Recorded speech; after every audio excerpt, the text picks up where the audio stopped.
they had really tore up some stuff in it, so they got the top end of the engine redone. Which is kind of sad because I think they just put that engine in just over the winter time, so it had like a run or two and it was done. So you write another check for 10 or 15,000, you get that fixed. And that's on an engine that cost at least $80,000 to start out with.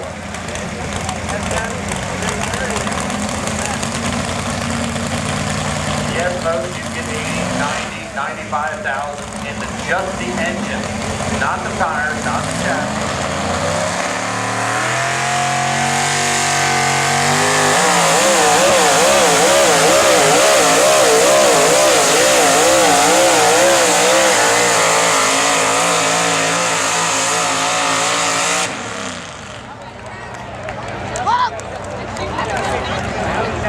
Her husband, Mike, right now probably is saying I need to go change my britches.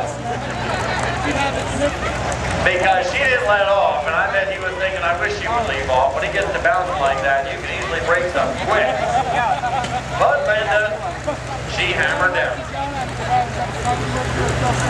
She was going towards Ford country. She made it past 300 foot by a good amount. The mark to beat 3:14 and 7, currently held by a Ford. Her Chevrolet, 308 feet 3 inches.